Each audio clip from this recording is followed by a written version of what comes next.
Madrid जीत चुकी है अपना मैच विलारियल के अगेंस्ट, जो बहुत इंपॉर्टेंट था मैड्रिड के लिए ये तीनों पॉइंट्स लेना, क्योंकि top of the table Madrid को आनी थी और बार्सिलोना से ऑलरेडी हम पॉइंट्स गैप बराबर कर चुके थे, 1 पॉइंट का गैप था।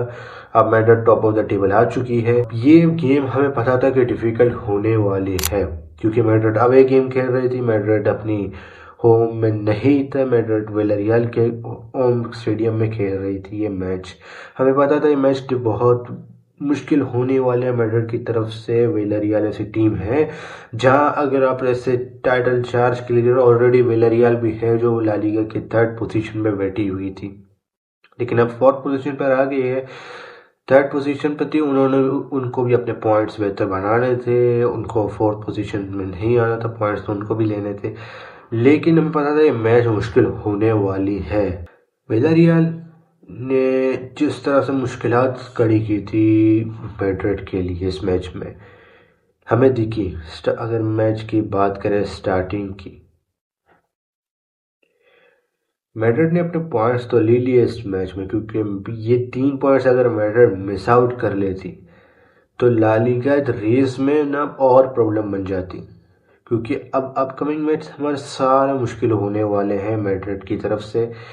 मैड्रिड अगर यहाँ पॉइंट लॉस कर देगी तो अगर सामने वाले मैचेस में अगर और ड्रॉ आ जाए या लॉस हो जाए उसके बाद तो और मुश्किलात आने आ जाएगी।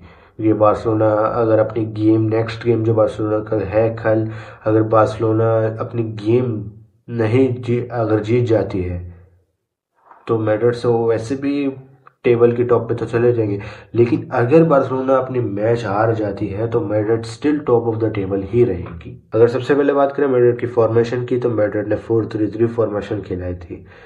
मैड्रिड की इस मैच में कुछ ऐसे प्लेयर्स थे जो मिस आउट कर रहे थे, जैसे हमारे पास चुआमनी मिस आउट थे इस मैच के लिए, चुआमनी सस्पेंडेड थे इस मैच के लिए, तो चुआमनी की जगह इस मैच में कामाविंगा ने स्टार्ट किया था। हम बात करेंगे फॉर्मेशन की, 4-3-3 की फॉर्मेशन में मैड्रिड ने लाइनअप किया था। तो फ्रंट थ्री की बात करें, मास्टरडोनो, एम्बाप्पे और विनी जूनियर की फ्रंट थ्री थी। और मिडफील्ड की बात करें तो हमारे पास मिडफील्ड में अर्दा गुलर, कामाविंगा की डबल पिवट बन रही थी और Jude Bellingham as a camp position attacking midfielder के रोल पे खेल रहे थे। हमारे डिफेंस लाइन की बात करें, डिफेंस लाइन में Asensio, Dean Huijsen, Carreras left back पे और राइट बैक पे हमारे पास फेदे वॉलवर्दे खेल रहे थे। सबसे पहले मैं बात करूंगा अपने डिफेंस लाइन की। पर्सनली मैं कहूंगा कि जिस तरह से हमारी डिफेंस में असेंसियो परफॉर्म कर रहा है, जब हम असेंसियो को as a 4th choice defender बना के इस सीजन में स्टार्ट करवाया था, लेकिन वो बंदा इस बैच के लिए, इस टीम के लिए, इस क्लब के लिए जिस तरह से वो परफॉर्म करता है हर मैच में, इवन तो कि ये बंदा फुली फिट नहीं है। रिसेंटली न्यूज़ आई थी कि असेंसियो इंजरी के साथ खेल रहा है, उसे रेस्ट की ज़रूरत है, लेकिन वो खुद को फोर्स कर रहा है मैड्रिड के लिए कि वो मैचेस खेले, क्योंकि इंपॉर्टेंट है मैड्रिड के लिए मैचेस खेलना। ये बंदा फुली फिट नहीं है, फिर भी अपने मैचेस में परफॉर्मेंस दिखा रहा है। आज के मैच में भी Asensio was top notch player है, टॉप नॉच इसकी परफॉर्मेंस आई थी आज के मैच में।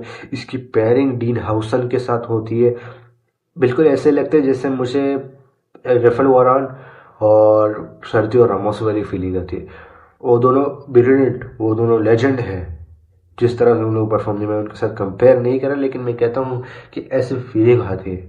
असेंसियो आपको डिफेंसिव सॉलिड बना देता है डिफेंस में, और Dean Huijsen as a ball play making defender बन जाता है।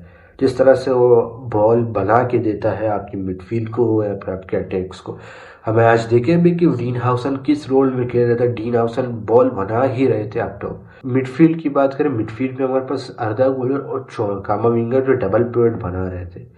इस गेम में अर्दा गुलर मोस्टली डीप खेल रहे थे।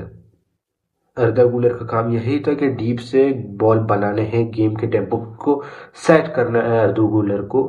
आर्बोलोवा ने यही रोल लिया था, लेकिन कामाविंगा भी यही चीज़ कर रहा था कि थोड़ी पासिस आप टॉप पहुंचानी थी कामाविंगा को, लेकिन कामाविंगा का मोस्टली यही था कि आपको डिफेंसिव सपोर्ट देनी है टीम को, जिस तरह का रोल चुआमनी देता है। कामाविंगा ने ट्राई तो की, लेकिन कामाविंगा की कुछ मिस्टेक है, क्योंकि कामाविंगा उस टाइप का प्लेयर है। कामाविंगा को एक ऐसे प्लेयर की जरूरत है जैसे अगर हम बात करें आज के फुटबॉल वर्ल्ड की, कामाविंगा की अगर आप साइड में जुबिमेंडी जैसे डिफेंसिव मिडफील्डर रख दो तो कामाविंगा मोस्ट और ज़्यादा बेहतर खेल सकता है। बहुत ज़्यादा बॉल को अच्छी तरीके से कैरी कर सकता है और प्ले कर सकता है बॉल को। अगर कामाविंगा चौमिनी के साथ खेलता है कामाविंगा की परफॉर्मेंस है, क्योंकि चौमिनी आपको बैक में सपोर्ट देता है कामाविंगा को।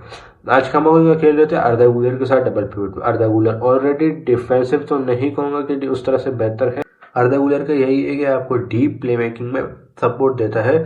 जिस तरह से वो बंदा आपको बॉल बना के देता है और टीम की टेम्पो को सेट करके देता है ये बंदा। और कामाविंगा कुछ ऐसे मोमेंट्स आए थे कामाविंगा की कि कामाविंगा बॉल एक जगह कामाविंगा ने बॉल मिस आउट किया था, जो कह सकते हैं शॉट्स तक जा रहे थे। वेलेरियल के अटैक्स बन रहे थे, पोजीशन लॉस कर रहा था कामाविंगा मोस्टली बॉस ऐसी जगह पर। लेकिन कामाविंगा की गेम मुझे अच्छी लगी है ऐसी जगह। कामाविंगा ने बहुत अच्छी परफॉर्मेंस दी है इस मैच में। नहीं कहूँगा कि बुरी गेम थी कामाविंगा की तरफ से, डिसेंट ऑफ कामाविंगा खेला है इस मैच में। बिलिंघम तो ऐसा ही बंदा है, उसकी बात ही ना करे तो बेहतर, क्योंकि वो परफॉर्मेंस देने वाला ही बंदा है। जिस तरह से वो बंदा पूरे मैचेस में हो, मैड्रिड की हर मैच में ये बंदा मुझे दिखता है कितना हार्ड वर्क करता है हर मैच में। कि आपकी डिफेंस में सपोर्ट की बात करें, आपके अटैक में सपोर्ट की बात करें, ये बंदा हर जगह प्रेजेंस रहता है। इस गेम में मुझे पर्सनली मास्तनतुनो बहुत ज़्यादा अच्छा लगा। मुझे बहुत ज़्यादा मास्तनतुनो ने इंस्पायर किया इस गेम में। जिस तरह से मास्तनतुनो राइट विंग पोजीशन पे सामने वाली टीम के लिए मुश्किलात बना रहे थे, क्योंकि विलारियल की डिफेंस की बात करें, जिस तरह से उन्होंने कॉम्पैक्ट डिफेंडिंग की थी एम्बापे के लिए कि वो एम्बापे को स्पेस नहीं देना चाहते थे बिल्कुल भी। कुछ भी हो जाए उनकी वो 4-4-2 की डिफेंसिव ट्रांजिशन पे बैठ रहे थे। जब उनकी पोजीशन लॉस्ट हो जाती थी, वो एम्बापे को बिल्कुल ही स्पेस देना नहीं चाहते थे। उनकी बिल्कुल डिफेंसिव सॉलिड थी वो तो टीम। एम्बापे की गेम इसलिए इस मैच में हमें थोड़ी नहीं दिखी, क्योंकि एम्बापे को स्पेस नहीं मिल रही थी रन मारने के लिए। मास्तनतुनो ने बहुत ट्राई की स्पेस बनाने की मास्तनतुनो की, जिस तरह से रन थी मास्तनतुनो, जिस तरह से बॉल को कैरी कर रहा था और जिस तरह से फेदे वॉलवर्दे को सपोर्ट दे रहा था मास्तनतुनो। आज हमें दिखा कि फेदे वॉलवर्दे आज इस मैच में ओवरलैप नहीं कर रहे थे, जिस तरह से मोनाको वाले लास्ट मैच में फेदे वॉलवर्दे ओवरलैप कर रहे थे। क्योंकि विलारियल के जो विंगर्स हैं, विलारियल के अगर हम फुल बैक्स की भी बात करें, वो पेसी है बहुत ज़्यादा। वो वलवर्दी अगर ओवरलैप कर देता तो अगर मैड्रिड पोजीशन लॉस कर दी तो मुश्किलात बढ़ जाती मैड्रिड के लिए। तो हमें दिखे कि वलवर्दी ज़्यादा से ज़्यादा हाफ स्पेस तक पिच की आ रहे थे, ओवरलैप फुली नहीं कर रहे थे मसन दोनों के लिए। तो वहाँ अर्दा गुलर का बहुत इंपॉर्टेंट रोल था कि मस्तनतुनो को सपोर्ट देना। हमें ऐसे मोमेंट्स दिखे जहां अर्दा गुलर मस्तनतुनो को सपोर्ट दे रहा था। मैच की स्टार्टिंग की बात करें, मैच की स्टार्टिंग में विलारियल हमें अच्छी दिखी, जिस तरह से विलारियल अपने चांसेस बना रहे। फर्स्ट हाफ तो बिल्कुल ही 0-0 पर था, लेकिन सेकेंड हाफ के स्टार्ट में मैड्रिड ने अपने गोल ले लिया था। एक लीड पर थी मैड्रिड ऑलरेडी, और मैड्रिड को अपनी लीड ऐसे ही बरकरार रखनी थी टिल दी एंड, क्योंकि मैड्रिड के लिए पॉइंट्स बहुत ज़रूरी थे। विलारियल भी बहुत जगह ऐसे मोमेंट्स दिखे हमें जहां विलारियल मैड्रिड की डिफेंस को ओपन कर रही थी। एक ऐसे चांस बनी थी पापागेही की जहां वो शॉट लेते हैं, लेकिन शॉट उनकी वाइड जाती है।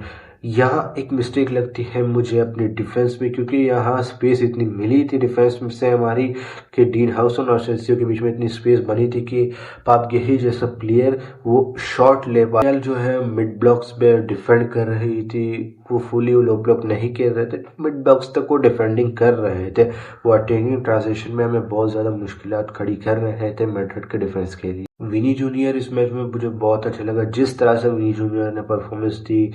एम्बापे के फर्स्ट गोल की भी बात करें, एम्बापे के फर्स्ट गोल भी विनी जूनियर के ही कैरी करके विनी जूनियर जिस तरह से बॉक्स के अंदर आया था और एम्बापे को पास देने की ट्राई की, लेकिन वो पास एम्बापे तक नहीं पहुंची। डिफेंडर ने, विलारियल के प्लेयर ने वो पास जो है इंटरसेप्ट कर दिया था, लेकिन वो बॉल अभी भी प्ले में थी। एम्बापे उस वक्त फास्ट रिएक्शन की बात करें, एम्बापे की फास्ट रिएक्शन था एम्बापे को, और एम्बापे ने शॉट मार के गोल मार दिया था। इस मैच में रियल मैड्रिड ने सिर्फ 1 बिग चांसेस बनाए थे। हमें देख सकते हैं किस तरह से डिफेंसिव सॉलिड थी विलारियल एक हद तक। मैड्रिड ने शॉट्स लिए थे, टोटल 14 शॉट्स थे, उनमें से सिर्फ 4 शॉट्स ऐसे थे जो टारगेट पर थे। मैड्रिड की 1.58 की एक्सजी थी इस मैच में। विलारियल की प्रेसिंग बिल्कुल अच्छी थी। विलारियल की प्रेसिंग ही थी जो मैड्रिड को फोर्स कर रही थी कि पोजीशन लॉस्ट करें मैड्रिड। जिस तरह से विलारियल ने प्रेस किया है मैड्रिड की टीम को स्टार्टिंग से ही, वो हमें बहुत ज़्यादा डिफिकल्टी दे रही थी इस मैच में। लेकिन मैड्रिड ने अपनी गेम जैसे मैड्रिड ने स्टार्ट किया था अच्छी तरीके से, उसी तरीके से मैड्रिड ने कंटिन्यू की। ये गेम में हमें दिखे टीम की यूनिटी, जिस तरह से टीम एक जगह होकर डिफेंडिंग कर रही थी और एक जगह होकर अटैकिंग कर रही थी। ऐसे मैचेस में बहुत इंपॉर्टेंट है ऐसी चीज़ करना, क्योंकि अवे गेम के लिए आपकी एक मिस्टेक प्रॉब्लम बना सकती है, पूरे गेम के मोमेंटम को चेंज कर सकती है। अगर बात करें मैड्रिड की सेकंड गोल भी बिल्कुल ब्रिलियंट, ये ब्यूटीफुल पास था विनीसियस जूनियर का एम्बापे को। जिस तरह से फ्लैंक स्विच किया था विनीसियस जूनियर ने एम्बापे के पास, राइट विंग पोजीशन पे एम्बापे जहां खड़े थे वहां पास पहुंचाई थी। पेनल्टी जो एम्बापे ने स्कोर की थी पेनेंका मारकर। एक बात कहूंगा, जहां ब्राहिम डियाज का भी हमें रिएक्शन दिखा था, जिस तरह से कैमरामैन अपने काम कर रहे थे ना इस मैचेस में, मुझे समझ नहीं आई। एक तो इस मैच में ला लीगा वालों का भी अलग ही काम था। जिस तरह से उन्होंने यहाँ ब्राहिम डियाज बेंच पे बैठे हुए थे और पाप गेही को उनको कॉन्ग्रेचुलेशन कर रहे थे विलारियल वाले एफकॉन जीतने पर। एक तरफ कैमरामैन पाप गेही को दिखा रहे थे, दूसरी तरफ ब्राहिम डियाज के फेस को दिखा रहे थे। लास्ट में भी जब एम्बापे ने पेनल्टी मारी तो यही हुआ, जब एम्बापे ने पेनिंका मारा पेनल्टी में और बाद में कैमरा ब्राहिम डियाज के फेस पर गई। ये बहुत इंपॉर्टेंट मैच था मैड्रिड के लिए। मैड्रिड ने अपने पॉइंट्स ले ली है। अब देखते हैं बार्सिलोना क्या करती है।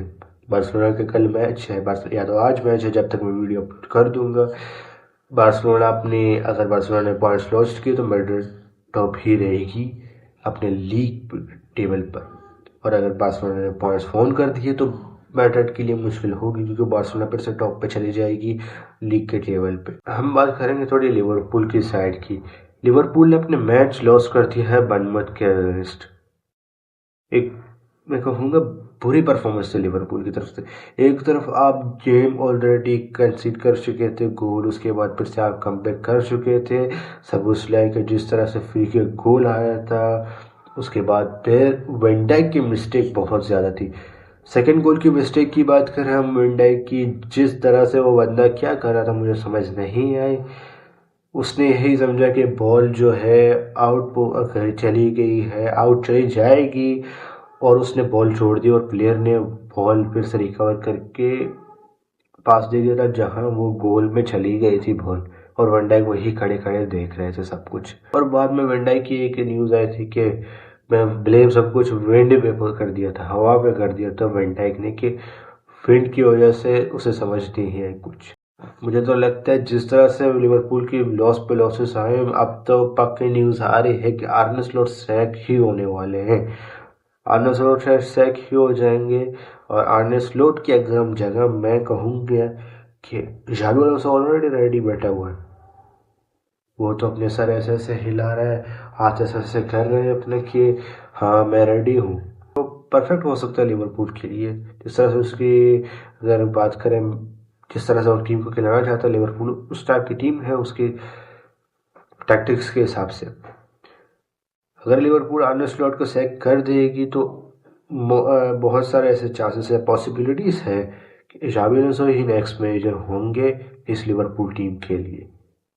क्योंकि जिस तरह से आर्ने स्लॉट की परफॉर्मेंस आ रही है, मुझे लगता है कि अब लिवरपूल बोर्ड को बस हो चुकी है। अब लिवरपूल बोर्ड ज़्यादा कंटिन्यू नहीं करेगी आर्ने स्लॉट के साथ। तो ये थी आज की वीडियो। अगर आपको ये वीडियो पसंद आए, अगर आप इस चैनल पर नए हो, आप प्लीज़ चैनल को सब्सक्राइब कर दिए। आपकी एक सब्सक्राइब, एक लाइक, और आपकी एक लाइक मुझे बहुत मोटिवेट करेगी और ऐसे वीडियोस बनाने के लिए। और अपने कमेंट भी ज़रूर बताना कि आपको वीडियो कैसे लगी। मिलते हैं एक और नई वीडियो के साथ। Thank you.